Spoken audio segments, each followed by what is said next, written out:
Hi, my name is Stacy Rosenfeld, and I'm the Chief Financial Officer at New York City Emergency Management. I'm responsible for all of the finance and procurement work. City procurement process is very bureaucratic. We have a scope of work, there's a project, or there's been a funding allocation. So we work with the program unit to identify the pool of vendors that might be able to meet the scope of services. And then we go out to bid. We want to make sure that we are being as inclusive as we can with vendors. It's very hard for small minority-owned businesses to kind of break in.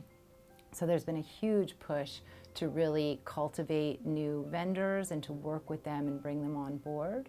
There's a new office now, the MWB office, which is a new oversight office that we work with, and we work with SBS, Small Business Services, to try to identify vendors that can work with the agency. I joined the agency in 2002. It was right after 9/11, and I actually worked on our first budget. I worked on every budget we've had since we became an agency, and it was a very different vibe here, I would say. Like so many New Yorkers, I was very impacted by 9/11. I was downtown at the time. I watched the second plane hit, and we ran from the buildings, and so I think like many people it really changed who I am. When the opportunity came to me to come and help set up this agency, it was something I knew I wanted to do, and it was very important for me. And we were still really in the recovery process, and the culture was very much more response. And I think it's really changed over the years as we've grown and we've become involved in so many different areas.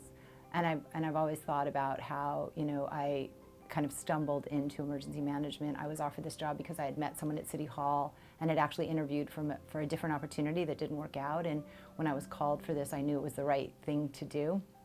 In my heart, I really wanted to come and work here, and that was almost 19 years ago. I never expected that I would stay this long, and I always say that I became an emergency manager through osmosis, just by being around so many wonderful people and learning from them. I think Women's History Month is very important. I think it's important to celebrate women. For me, when I started at NYCEM, there were fewer women in executive roles. I found them to be, there was the lawyers and the administrative staff were women, but most of the rest of the executive staff was made up of men. And I think that's really changed over the years. I think not only has the field really expanded to be more inclusive, but you're finding women in leadership roles.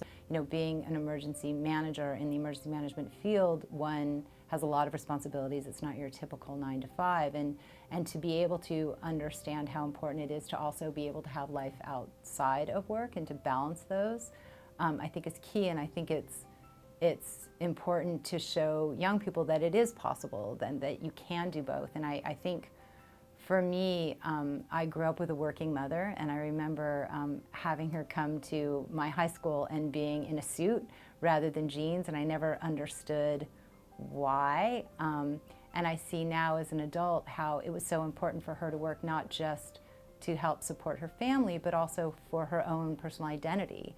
And it gave her satisfaction. It was something that helped her be a better person. And I think for me, working, I know it brings me a lot of satisfaction, and it probably helps me in my life outside of work. And I'd like to set that example for my daughter, that she has choices, be it working inside the home or outside of the home, and she can really have it all.